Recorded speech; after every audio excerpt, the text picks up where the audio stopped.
الحمد للہ رب العالمین والصلاة والسلام علی سید الانبیاء والمرسلین وعلی آلہ واصحابہ اجمعین اما بعد۔ اللہم صلی علی سیدنا مولانا محمد مبارک وسلم، اللہم صلی علی سیدنا مولانا محمد مبارک وسلم، اللہم صلی علی سیدنا مولانا محمد مبارک وسلم۔ فاعوذ باللہ من الشیطان الرجیم، بسم اللہ الرحمن الرحیم۔ ومصدقا لما بين يدي من التوراة وليحل لكم بعض الذي حرم عليكم وجئتكم بآية من ربكم فاتقوا الله وأطيعون إن الله ربي وربكم فاعبدوه هذا صراط مستقيم۔ اور اپنے سے پہلی کتاب یعنی تورات کو سچ بتاتا ہوں، اور اس واسطے کہ تم پر بعض وہ چیزیں حلال کر دوں جو تم پر حرام کی گئی تھی، اور تمہارے پاس تمہارے رب کی نشانیاں لے کر آیا ہوں، سو اللہ تعالیٰ سے ڈرو اور میرا کہا مانو۔ بے شک اللہ تعالیٰ میرے اور تمہارے رب ہے، سو اس کی بندگی کرو، یہی سیدھا راستہ ہے۔ سورہ ال عمران کی آیت نمبر 51 چل رہی ہے۔ اس کی تفسیر یہ ہے کہ حضرت عیسیٰ علیہ السلام نے اپنی قوم بنی اسرائیل سے فرمایا کہ میں اس کتاب کی تصدیق کرتا ہوں، اس کتاب کو سچ بتاتا ہوں جو مجھ سے پہلے حضرت موسیٰ علیہ السلام پر اتری تھی، یعنی تورات، وہ اللہ تعالیٰ کی طرف سے آئی ہے اور برحق ہے۔ اس کے عام اصول اور احکام کو قائم رکھتے ہوئے زمانے کے مناسب اللہ تعالیٰ کے حکموں سے میں چند ایک تبدیلیاں کروں گا، جیسے کہ بعض حکموں میں جو پہلے سختی تھی وہ اب اٹھا دی جائیں گی۔ جو چیزیں تم پر تمہارے عملوں کی سزا میں حرام کی گئی تھی وہ میں تم پر حلال کر دوں گا، تم انہیں بے دھڑک استعمال کر سکتے ہو اور اپنے کام میں لا سکتے ہو، اور اس کے ساتھ میں اللہ تعالیٰ کی طرف سے اپنی پیغمبری کی نشانی لے کر آیا ہوں۔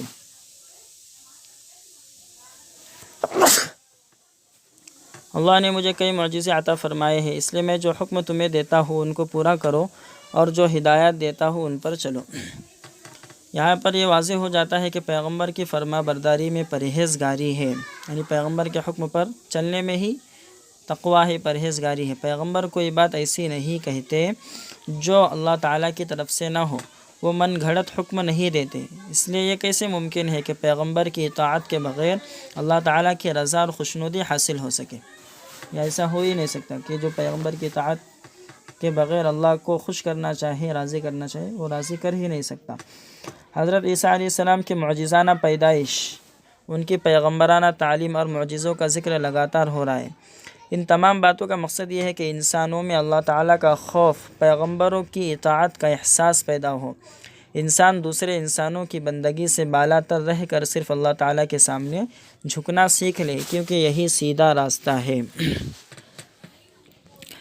فلما احس عیسیٰ منہم الکفر قال من انصاری الی اللہ، پھر جب حضرت عیسیٰ علیہ السلام نے بنی اسرائیل سے کفر کو محسوس کیا، بولے کون ہے جو اللہ کے راستے میں میری مدد کرے؟ قال الحواریون نحن انصار اللہ، حواریوں نے کہا ہم اللہ تعالیٰ کے راہ میں مدد کرنے والے ہیں۔ آمنا باللہ، ہم اللہ تعالیٰ پر ایمان لائے، وشہد بأننا مسلمون، اور آپ گواہ رہیے کہ ہم مسلمان ہیں۔ ربنا آمنا بما انزلت واتبعنا الرسول فاکتبنا مع الشاہدین، اے ہمارے رب ہم ایمان لائے اس چیز پر جو آپ نے اتاری، اور ہم نے پیروی کی پیغمبر کی، سو آپ ہمیں گواہی دینے والوں میں لکھ لیجئے۔ وَمَكَرُوا وَمَكَرَ اللَّهُ وَاللَّهُ خَيْرُ الْمَاكِرِينَ، اور انہوں نے یعنی کافروں نے چھپ کر پلاننگ کی، تدبیر کی، خفیہ تدبیر کی، اور اللہ نے بھی خفیہ یعنی چھپ کر، خفیہ یعنی پوشیدہ طور پر تدبیر کی، پلاننگ کی، اور اللہ کی تدبیر سب سے بہتر ہے۔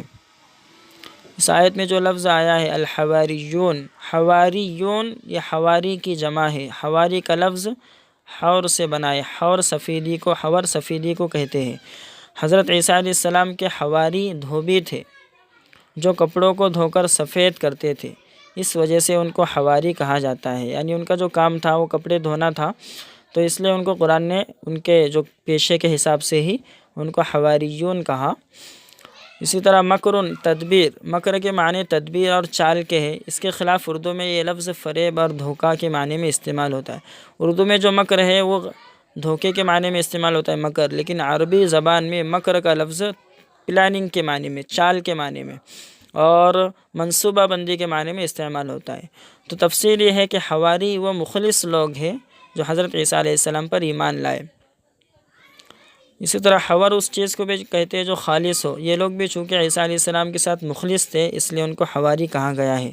یہ لوگ بنی اسرائیل میں سے تھے اور تعداد میں 12 تھے، 12 حواری تھے خاص خاص۔ حضرت عیسیٰ علیہ السلام انہیں مختلف مقامات پر تبلیغ کے لیے بھیجتے اور یہ اللہ تعالیٰ کا پیغام حضرت عیسیٰ علیہ السلام کی مرضی کے مطابق لوگوں تک پہنچاتے۔ تو حواری کا جو معنی ہے وہ مخلص دوست کی بھی ہے، جیسا کہ حدیث شریف میں آتا ہے کہ پیغمبر صلی اللہ علیہ وسلم نے فرمایا کہ ہر پیغمبر کا کوئی حواری یعنی مخلص دوست ہوا کرتا ہے، اور میرا حواری یعنی حضرت زبیر ہے جو آپ کے پھوپھی زاد بھائی تھے اور عشرہ مبشرہ میں سے تھے۔ حضرت زبیر بن عوام رضی اللہ عنہ ان 10 صحابہ میں سے تھے جن کو اللہ کے نبی صلی اللہ علیہ وسلم نے دنیا ہی میں جنت کی خوشخبری دی تھی، عشرہ مبشرہ جنہیں کہا جاتا ہے۔ تو ہر پیغمبر کا حواری یعنی مخلص دوست ہوا کرتا ہے۔ تو خلاصہ ہے کہ حواریوں نے کہا کہ ہم اللہ تعالیٰ کے مددگار ہیں، یعنی ہم اللہ تعالیٰ کے دین کے مددگار ہیں، کیونکہ خود اللہ تعالیٰ کا فرمان ہے جو اللہ تعالیٰ کے دین کی مدد کرتا ہے اللہ تعالیٰ اس کی مدد کرتے ہیں۔ اللہ تعالیٰ کو اپنی مدد کی ضرورت نہیں ہے، وہ تو غنی ہے، وہ بے نیاز ہے، اور وہ خود ہر ایک کے مددگار ہے۔ اللہ تعالیٰ کی مدد سے مراد اللہ تعالیٰ کے دین کی، اس کی کتاب کی، اس کے پیغمبر کی، اس کی شریعت اور حق بات کی مدد ہے۔ اللہ تعالیٰ کے دین کی اشاعت کے لیے یعنی دین کو پھیلانے کے لیے تن من دھن کی بازی لگا دینا ہی اللہ تعالیٰ کی مدد ہے۔ یہودیوں نے حضرت عیسیٰ علیہ السلام کے خلاف طرح طرح کی سازشیں اور خفیہ چالیں شروع کر دی، حتیٰ کہ وقت کے بادشاہ کے کان بھر دیے کہ یہ شخص تورات کو بدلنا چاہتا ہے۔ بادشاہ نے حضرت عیسیٰ علیہ السلام کی گرفتاری کا حکم دے دیا، اور دوسری طرف اللہ تعالیٰ نے اپنی خفیہ تدبیر کی۔ بے شک اللہ تعالیٰ اللہ تعالیٰ کی تدبیر سب سے بہتر اور مضبوط ہے جسے کوئی توڑ نہیں سکتا۔ بہرحال انہوں نے ایک پوشیدہ تدبیر کی کہ حضرت عیسیٰ علیہ السلام کو عدالت میں پیش کر کے آپ کو سزائے موت دلائے۔ انہوں نے پلاننگ کی عدالت میں پیش کر کے عیسیٰ علیہ السلام کو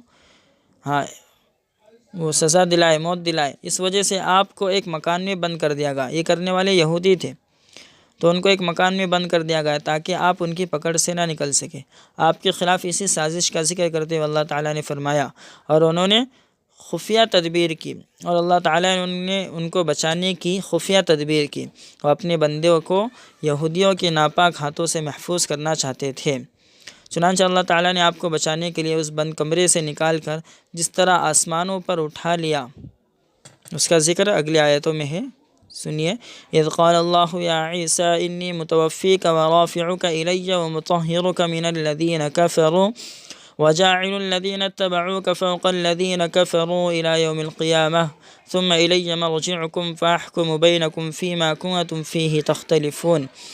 جس وقت اللہ تعالیٰ نے کہا اے عیسیٰ میں تجھے پورا لے لوں گا اور اپنی طرف اٹھا لوں گا اور تجھے کافروں سے پاک کر دوں گا، اور انہیں جو تیرے پیروکار ہے، تیرے جو فالوورز ہیں، ان لوگوں پر غالب رکھوں گا جو کافر ہیں، یعنی کافروں پر تیرے فالوورز کو غالب رکھوں گا، یعنی ان کو بلند رکھوں گا قیامت کے دن تک۔ پھر تم سب کو میری طرف لوٹنا ہے، پھر تمہارے درمیان فیصلہ کر دوں گا جس بات میں تم جھگڑتے تھے۔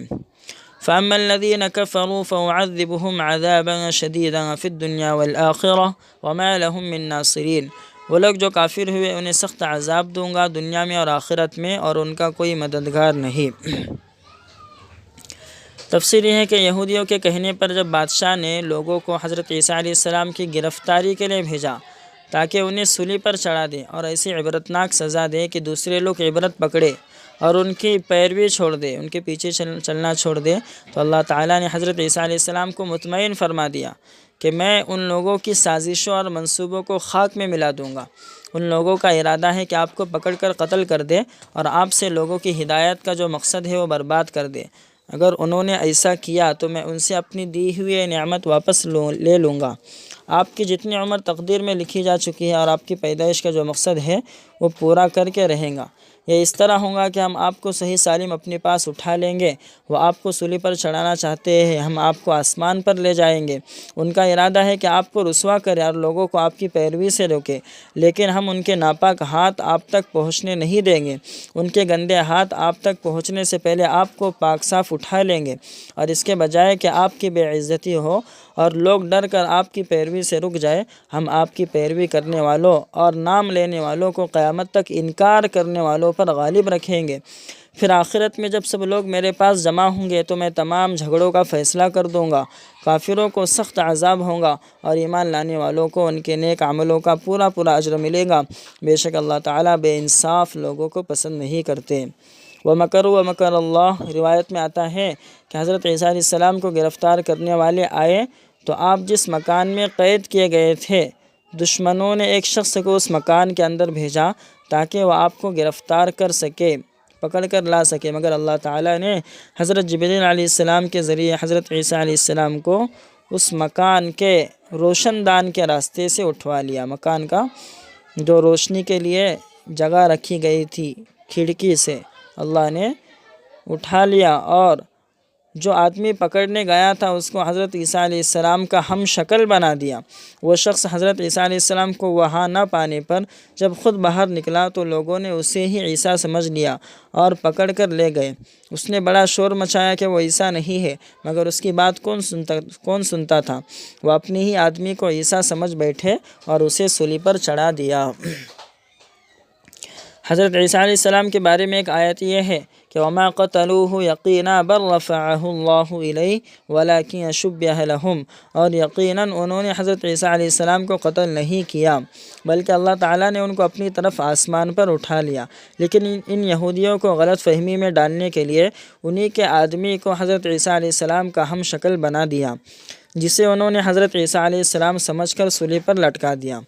اس آیت نے ان کے اس غلط خیال کی بھی تردید کر دی، یعنی ان کے اس غلط خیال کو اس آیت نے پورا بالکل غلط کر دیا، ثابت کر دیا اور بتلا دیا کہ جیسے یہودی اپنے ہی آدمی کو قتل کر کے خوشیاں منا رہے تھے، اس سے یہ دھوکہ عیسائیوں کو بھی لگ گیا کہ قتل ہونے والے حضرت عیسیٰ علیہ السلام ہے، اس لیے شبہ لہم میں یہودیوں کی طرح عیسائی بھی داخل ہو گئے کہ عیسائیوں کو بھی یہ شبہ لگ گیا، کنفیوژن ان کو ہو گئی، کیونکہ عیسیٰ علیہ السلام کی شکل جب اس آدمی کو دی گئی تو اسی آدمی کو جب سولی دی گئی تو ان کو کنفیوزنگ ہو گئی کہ عیسیٰ علیہ السلام کو سولی دی گئی ہے۔ بہرحال اللہ تعالیٰ نے حضرت عیسیٰ علیہ السلام کو یہودیوں کے ہاتھ سے نجات دینے کے لیے آسمان پر زندہ اٹھا لیا، نہ ان کو قتل کیا جا سکا، نہ ان کو سولی پر چڑھایا جا سکا۔ وہ زندہ آسمان پر موجود ہے اور قیامت کے قریب زمانے میں آسمان سے اتر کر یہودیوں پر فتح پائیں گے، اور آخر میں اللہ تعالیٰ ان کو طبعی موت دیں گے۔ پیغمبر صلی اللہ علیہ وسلم نے فرمایا حضرت عیسیٰ علیہ السلام کی وفات نہیں ہوئی بلکہ وہ زندہ ہے، اور اللہ تعالیٰ نے ان کو اپنی طرف آسمان پر اٹھا لیا ہے۔ آپ قیامت کے قریب دوبارہ آسمان سے اتارے جائیں گے اور زمین کو عدل و انصاف سے اسی طرح بھر دیں گے جیسے وہ اس سے پہلے ظلم اور ناانصافی سے بھری ہوئی ہوں گی۔ ابو داؤد شریف کی روایت میں ہے کہ حضرت عیسیٰ علیہ السلام دوبارہ زمین پر آنے کے بعد 40 سال تک حکومت کریں گے، بچے پیدا ہوں گے، پھر آپ کی وفات کا بھی ذکر ہے۔ ترمذی شریف میں ہے کہ پیغمبر صلی اللہ علیہ وسلم نے فرمایا کہ جب حضرت عیسیٰ علیہ السلام وفات پائیں گے تو میرے پاس ہی دفن ہوں گے۔ چنانچہ اللہ کے نبی جس کمرے میں دفن ہے، جس کو روضہ مبارکہ کہتے ہیں، وہاں پر چوتھی قبر کی جگہ اب بھی موجود ہے۔ اس وقت وہاں پر 3 قبریں ہیں۔ پہلی قبر حضرت پیغمبر صلی اللہ علیہ وسلم کی، دوسری حضرت ابوبکر اور تیسری حضرت عمر فاروق رضی اللہ عنہما کی، اور چوتھی قبر حضرت عیسیٰ علیہ السلام کی بنے گی۔ امت کے علماء نے اس مسئلے کو مستقل کتابوں اور رسالوں میں پورا واضح فرما دیا اور یہ بتلا دیا کہ عیسیٰ علیہ السلام وہ زندہ ہے، آسمانوں میں اللہ کے پاس ہے۔ حضرت عیسیٰ علیہ السلام کا زندہ اٹھایا جانا اور پھر قیامت کے قریب زمانے میں اترنا، یہ بہت ساری ان حدیثوں سے ثابت ہے کہ جن کے بارے میں کوئی شک اور شبہ نہیں، جن کے بارے میں کوئی جھوٹی بات نہیں کہی جا سکتی۔ اسی طرح فرمایا کہ وَجَاعِلُ الَّذِينَ اتَّبَعُوكَ حضرت عیسیٰ علیہ السلام کے پیروکاروں کو، ماننے والوں کو آپ کے انکار کرنے والوں پر قیامت تک غالب رکھا جائے گا۔ یہ وعدہ اسی طرح پورا ہوا کہ یہاں پیروی سے مراد حضرت عیسیٰ علیہ السلام کی پیغمبری کو سچا ماننا مراد ہے، ان کے سب احکام پر ایمان کی شرط نہیں ہے۔ تو اس طرح عیسائی اور مسلمانوں دونوں اس میں داخل ہو گئے کہ وہ حضرت عیسیٰ علیہ السلام کی پیغمبری پر یقین رکھتے ہیں۔ یہ دوسری بات ہے کہ صرف اتنا یقین آخرت کی نجات کے لیے کافی نہیں، بلکہ آخرت کی نجات اس بات پر موقوف ہے کہ حضرت عیسیٰ علیہ السلام سے جتنی بھی باتیں پہنچی ہے صحیح طریقے سے، ان تمام حکموں پر ایمان رکھے۔ اور حضرت عیسیٰ علیہ السلام کے حکموں میں سے ایک یہ بھی تھا کہ ان کے بعد آخری پیغمبر حضرت محمد صلی اللہ علیہ وسلم پر بھی ایمان لائے۔ عیسائی ان پر ایمان نہ لائے، اس لیے آخرت کی نجات سے محروم رہے۔ مسلمانوں نے اس پر بھی عمل کیا، اس لیے آخرت کی نجات کے مستحق ہو گئے۔ لیکن دنیا میں یہودیوں پر غالب رہنے کا وعدہ صرف حضرت عیسیٰ علیہ السلام کی نبوت کو ماننے پر منحصر تھا، یعنی اس پر ڈیپینڈ تھا۔ دنیا کا غلبہ عیسائی اور مسلمانوں کو یہودیہ کے مقابلے میں ہمیشہ حاصل رہا اور یقیناً قیامت تک رہیں گا۔ جب سے اللہ تعالیٰ نے وعدہ فرمایا تھا اس وقت سے آج تک یہی ہوتا چلا آیا ہے کہ یہودیہ کے مقابلے میں ہمیشہ عیسائی اور مسلمان غالب رہے ہیں اور انہی کی حکومتیں دنیا میں قائم ہوئی اور رہی۔ پھر فرمایا وَأَمَّا الَّذِينَ آمَنُوا وَعَمِلُوا الصَّالِحَاتِ فَيُوَفِّيهِمْ أُجُورَهُمْ وَاللَّهُ لَا يُحِبُّ الظَّالِمِينَ۔ اور بہرحال وہ لوگ جو ایمان لائے اور نیک عمل کیے ان کو ان کا پورا اجر دیں گے، ان کا اجر پورا دیں گے، اور اللہ تعالیٰ ظالموں کو پسند نہیں کرتا۔ ذَلِكَ نَتْلُوهُ عَلَيْكَ مِنَ الْآيَاتِ وَالذِّكْرِ الْحَكِيمِ۔ یہ آیتیں اور حکمت والا بیان ہم آپ پر پڑھتے ہیں۔ ان مثل عیسیٰ عند اللہ کمثل آدم، بے شک عیسیٰ کی مثال اللہ تعالیٰ کے نزدیک آدم کی سی ہے۔ خلقہ من تراب ثم قال له کن فیکون، انہیں مٹی سے بنایا، پھر انہیں کہا ہو جا، وہ ہو گیا۔ الحق من ربک فلا تکونن من الممترین، حق آپ کے رب کی طرف سے ہے، پھر آپ شک کرنے والوں میں سے نہ ہو۔ تفسیر یہ ہے کہ حضرت عیسیٰ علیہ السلام کے بارے میں اللہ تعالیٰ نے سب حقیقتیں حضرت محمد صلی اللہ علیہ وسلم کو بتلا دی اور فرمایا کہ اگر اب بھی عیسائی آپ سے حضرت عیسیٰ علیہ السلام کے معاملے میں جھگڑا کرے تو آپ ان کی پرواہ نہ کیجیے۔ اہل کتاب پیغمبر صلی اللہ علیہ وسلم سے اس بات پر جھگڑا کرتے تھے کہ حضرت عیسیٰ علیہ السلام اللہ تعالیٰ کے بندے نہیں بلکہ اس کے بیٹے ہیں۔ وہ کہتے تھے کہ اگر وہ اللہ کا بیٹا نہیں تو تم ہی بتاؤ وہ کس کا بیٹا ہے۔ اس کے جواب میں اللہ تعالیٰ نے فرمایا کہ حضرت عیسیٰ علیہ السلام کا نہ باپ تھا نہ ماں، حضرت آدم علیہ السلام کا نہ باپ تھا نہ ماں، لہٰذا اگر عیسیٰ علیہ السلام کا باپ نہ ہوا تو اس میں کون سی حیرت کی بات ہے۔ جب حضرت آدم علیہ السلام کو جب اللہ نے پیدا کیا بغیر ماں باپ کے، تو وہ تب بھی جو ہے وہ اللہ کے بیٹے نہیں بنے، تو اللہ تعالیٰ نے صرف حضرت عیسیٰ علیہ السلام کو باپ کے بغیر پیدا کیا، تو وہ کیسے اللہ تعالیٰ کے بیٹے بن سکتے ہیں۔ کسی کے باپ نہ ہونے کا مطلب یہ نہیں کہ وہ اللہ تعالیٰ کا بیٹا ہے، ورنہ اس طرح تو حضرت آدم علیہ السلام کا درجہ حضرت عیسیٰ علیہ السلام سے بھی بلند ہونا چاہیے اور انہیں اللہ تعالیٰ کا بیٹا کہلانے کا زیادہ حق ہونا چاہیے۔ حقیقت یہ ہے کہ ہم نے آدم علیہ السلام کو بھی مٹی سے بنایا تھا اور حضرت عیسیٰ علیہ السلام کو بھی مٹی سے بنایا۔ ان دونوں کی مثال ایک جیسی ہے، نہ وہ اللہ تعالیٰ کے بیٹے تھے اور نہ یہ اللہ تعالیٰ کے بیٹے ہیں۔ اس کے بعد اللہ کے نبی صلی اللہ علیہ وسلم نے فرمایا کہ عیسیٰ علیہ السلام کے بارے میں ہم نے جو کچھ بھی بیان فرمایا سب حق ہے، اس میں شک اور شبہ کی کچھ گنجائش نہیں، آپ شک کرنے والوں میں سے نہ ہو۔ حضرت عیسیٰ علیہ السلام کو حضرت آدم علیہ السلام سے مثال دے کر اللہ تعالیٰ نے اتنا واضح طور پر اس مسئلے پر اتنا واضح دلیل دی ہے، اتنا جو ہے بہترین مثال دے کر سمجھا دیا کہ اب کسی بھی ڈیبیٹ کی، کسی بھی بحث کی گنجائش نہیں۔ تمام انسان کا باپ جو بغیر ماں اور بغیر باپ پیدا ہوا، اگر وہ خدا نہیں اور خدا کا بیٹا نہیں تو ماں کے پیٹ سے بغیر باپ کے محض اللہ تعالیٰ کے حکم سے پیدا ہونے والا خدا کا بیٹا اور خدا کی خدائی میں شریک نہیں ہو سکتا۔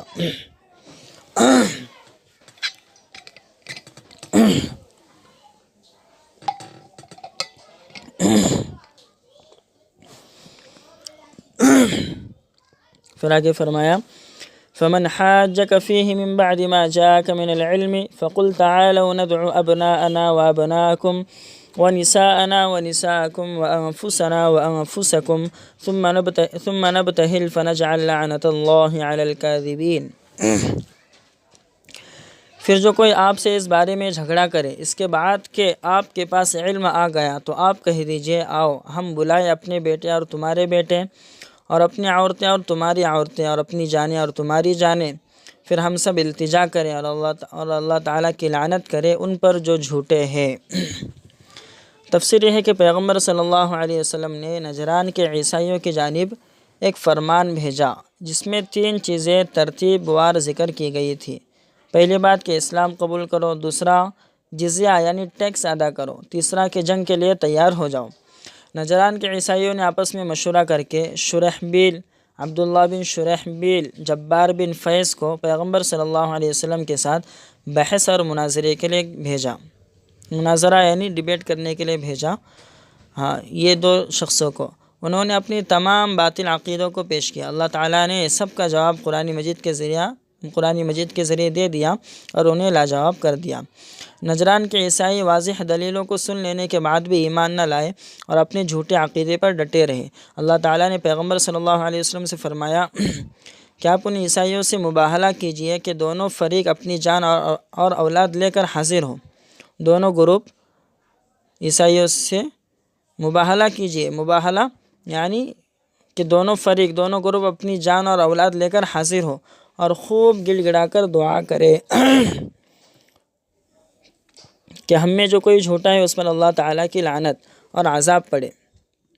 دونوں گروپ دعا کریں، خوب گڑ گڑا کر ایک بڑے میدان میں جمع ہو جائے اور دعا کرے کہ ہم میں جو کوئی جھوٹا ہے اس پر اللہ تعالیٰ کی لعنت اور عذاب پڑے۔ تو یہ مباہلہ اسی کا نام ہے۔ مباہلے کی یہ صورت پہلے ہی قدم پر یہ بتا دیں گی کہ کون فریق، کون سا گروپ کس حد تک خود اپنے دل میں اپنی سچائی اور حقیقت پر ایمان رکھتا ہے۔ تو جب اس مباہلے کی، اس کو مباہلہ جو کہا گیا، اس کی دعوت سن کر، مباہلہ کی طرف جو ان کو بلایا گیا، اس کو سن کر نجران کے وفد نے مہلت مانگی، ٹائم مانگا کہ ہم آپس میں مشورہ کر کے جواب دیں گے۔ جب مشورے کے لیے جمع ہوئے تو ان میں سے سمجھدار لوگوں نے کہا کہ تم لوگ دلوں میں سمجھ چکے ہو کہ محمد صلی اللہ علیہ وسلم اللہ تعالیٰ کے پیغمبر ہیں، اور حضرت عیسیٰ علیہ السلام کے متعلق انہوں نے صاف فیصلہ کن 2 ٹوک باتیں کہی ہیں، اور یہ بھی تمہیں معلوم ہے کہ اللہ تعالیٰ نے بنی اسماعیل میں پیغمبر بھیجنے کا وعدہ کیا تھا، اور یہ ہو سکتا ہے کہ یہ وہی پیغمبر ہو۔ کسی پیغمبر سے مباہلہ کرنے کا نتیجہ کسی قوم کے حق میں یہی نکل سکتا ہے کہ ان کا کوئی چھوٹا بڑا ہلاکت اور عذاب سے نہ بچے۔ حدیث میں ہے کہ پیغمبر صلی اللہ علیہ وسلم نے فرمایا کہ اگر وہ لوگ مباہلہ کرتے تو ایسی آگ ان پر برستی کہ اللہ تعالیٰ نجران کو ختم کر دیتے، نجران کے علاقے کو ہی ختم کر دیتے۔ نجران کے عیسائیوں نے مقابلے کا ارادہ چھوڑ دیا، مباہلے کا ارادہ چھوڑ دیا اور ٹیکس ادا کرنے کی شرط پر صلح کر کے واپس چلے گئے۔ اس معاہدے، اس ایگریمنٹ کے تحت نجران کے عیسائیوں نے کپڑے کے 2000 جوڑے دینے طے کیے۔ ان میں سے 1000 جوڑے سفر کے مہینے میں اور 1000 رجب کے مہینے میں دینا انہوں نے اپنے اوپر لازم کر دیا۔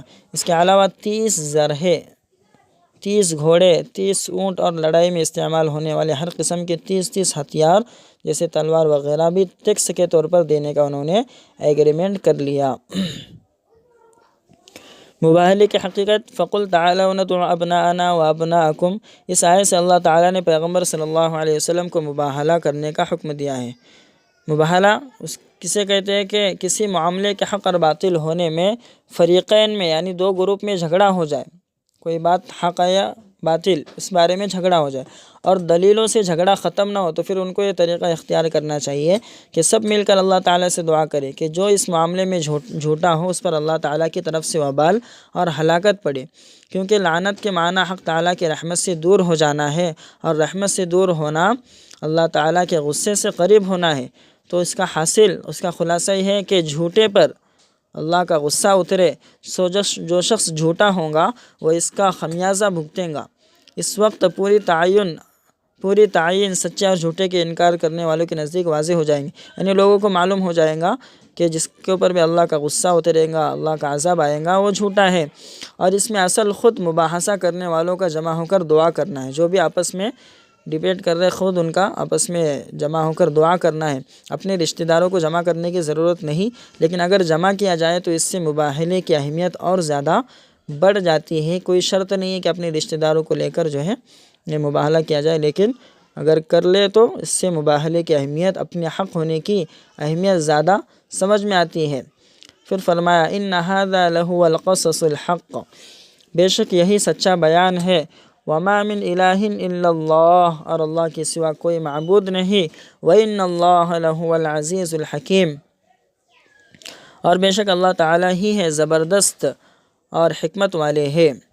فَإِن يَتَوَلَّوْا فَإِنَّ اللَّهَ عَلِيمٌ بِالْمُفْسِدِينَ، پھر اگر وہ قبول نہ کرے تو اللہ تعالیٰ فساد کرنے والوں کو جانتا ہے، یعنی عذاب دیں گے۔ ہاں، تو مباہلے کی دعوت ان معاملے پر دی گئی تھی جو کچھ حضرت عیسیٰ علیہ السلام کے متعلق قرآن مجید میں بیان ہوا، وہی سچا بیان ہے، اور اللہ تعالیٰ کی ذات ہر قسم کے شرک سے پاک ہے۔ نہ اس کا کوئی بیٹا ہے، نہ وہ کسی کے باپ ہے، بلکہ وہ اکیلا ہے اور تنہا ہے۔ وہ سب کے خالق ہے اور اللہ کے سوا کوئی معبود نہیں۔ مخلوق اور اللہ تعالیٰ کا تعلق بندے اور معبود کا ہے، بندے اور خالق کا ہے، بندے اور رب کا ہے۔ اللہ تعالیٰ نے بتلایا کہ اگر یہ لوگ نہ دلیلوں کو سنے، نہ مباہلے پر آمادہ ہو، تو سمجھ لو کہ وہ ضد اور ہٹ درمی کر رہے ہیں، حق کو پہچاننے اور قبول کرنے کا ارادہ نہیں رکھتے، اور اللہ تعالیٰ اس کے پیغمبر کے حکموں کو ماننا نہیں چاہتے۔ ان کا مقصد صرف فتنہ و فساد پھیلانا اور اصل باتوں کو غلط رنگ میں پیش کرنا ہے۔ یہ سمجھ لے کہ اللہ تعالیٰ ان تمام فساد پھیلانے والوں کو اچھی طرح جانتے ہیں، اور وہ ان سب سے نپٹ لیں گے۔ حضرت عیسیٰ علیہ السلام کا دوبارہ زمین پر اترنا۔ بخاری اور مسلم شریف کی روایت میں ہے کہ حضرت عیسیٰ علیہ السلام قیامت کے قریبی زمانے میں زمین پر اتریں گے، ہمارے پیغمبر کی شریعت کے مطابق حکم جاری کریں گے، کیونکہ ان کے اپنی شریعت کا دور ختم ہو چکا ہے، اور پیغمبر صلی اللہ علیہ وسلم کے نائب اور امتی کی حیثیت سے زمین پر آئیں گے، قرآن و سنت کے مطابق فیصلے کریں گے، دجال اور خنزیر کو قتل کریں گے، صلیب کو توڑ دیں گے اور جزیے کے حکم کو ختم فرما دیں گے۔ تو دجال اور خنزیر جس کو سور بھی کہتے ہیں، سور کو قتل کرنے کا مطلب یہ ہے کہ عیسائیت کو ختم کریں گے، کہ عیسائی لوگ جو ہے اس کو اپنا خنزیر کی بہت زیادہ عیسائی خنزیر کی تعظیم کرتے ہیں، تو عیسائیت کو ختم کرنا مراد ہے، اور صلیب کو توڑ دیں گے، جو صلیب کا نشان ہے اس کو ختم کر دیں گے، مطلب عیسائیت کو یہ ختم کر دیں گے، اور جزیہ کے حکم کو ختم فرمائیں گے۔ جزیہ ختم فرمائیں گے اس لیے کہ جہاد ہی باقی، تمام کے تمام مسلمان ہو جائیں گے عیسیٰ علیہ السلام کے زمانے میں، کوئی کافر باقی نہیں رہیں گا، اس لیے جہاد بھی نہیں ہوگا۔ جب جہاد نہیں ہوگا تو جزیہ بھی نہیں ہوگا، ٹیکس بھی نہیں ہوگا۔ مسلم شریف کی ایک اور روایت کے مطابق آپ 7 سال تک زمین پر ٹھہریں گے، اور ایک روایت یہ ہے جو کہ زیادہ صحیح ہے، حضرت عیسیٰ علیہ السلام کی زمین پر ٹھہرنے کی ٹوٹل جو زمانہ رہے گا وہ 40 سال کا ہے۔ آپ 33 سال عمر گزار چکے ہیں، اور باقی 7 سال دوبارہ اترنے کے بعد گزاریں گے۔ ایک اور روایت میں یہ بھی آتا ہے کہ جب تک حضرت عیسیٰ علیہ السلام دوبارہ زمین پر نہیں اتریں گے، قیامت قائم نہیں ہوں گی۔ آپ انصاف سے فیصلہ کریں گے اور منصف حاکم بن کر آئیں گے، خلافت بھی آپ کے ہاتھ میں ہوں گے، اور آپ عادل خلیفہ ہوں گے۔ آپ صلیب کو توڑیں گے۔ اب صلیب کا نشان عیسائیوں کے باطل عقیدے کی نشانی ہے۔ ان کا ایمان ہے کہ حضرت عیسیٰ علیہ السلام اس صلیب پر لٹک کر لوگوں کا کفارہ بن گئے، یعنی ان کے گناہوں کی بخشش کا ذریعہ بن گئے، اس لیے وہ اس کی پوجا کرنے لگے۔ پیغمبر صلی اللہ علیہ وسلم نے فرمایا کہ صلیب بت ہے اور شرک کی نشانی ہے، گلے میں لٹکا کر اور گرجے میں رکھ کر اس کی تعظیم کی جاتی ہے، جو کہ اس کی پرستش کے برابر ہے۔ حالانکہ نہ حضرت عیسیٰ علیہ السلام کو صلیب پر چڑھایا گیا اور نہ وہ عیسائیوں کے گناہوں کا کفارہ بنے۔ حضرت عیسیٰ علیہ السلام اسلام کے سوا کوئی دین قبول نہیں کریں گے، اس لیے یا تو سب مسلمان ہو جائیں گے یا قتل کر دیے جائیں گے۔ صحیحین یعنی بخاری اور مسلم میں آتا ہے کہ حضرت عیسیٰ علیہ السلام کے بدترین دشمن یہودیوں کو کہیں پناہ نہیں ملیں گی۔ جس پتھر یا درخت کے پیچھے چھپنا چاہیں گے وہ پتھر یا درخت خود بول اٹھیں گا کہ مسلمان دیکھ میرے پیچھے تو یہودی چھپا ہوا ہے۔ حضرت عیسیٰ علیہ السلام کے دوبارہ اترنے کے زمانے میں مال و دولت کی اتنی زیادہ کثرت ہوگی کہ کوئی شخص صدقہ اور خیرات قبول نہیں کرے گا۔ ابو داؤد کی ایک روایت میں آتا ہے کہ آپ دمشق سے مشرقی جانب سفید مینارے پر اتریں گے۔ آپ دمشق سے مشرقی جانب سفید مینارے پر اتریں گے۔ سفید مینار جو بیت المقدس میں ہے، جو دمشق سے مشرق کی جانب میں ہے۔ آج کی ہماری کلاس مکمل ہو گئی۔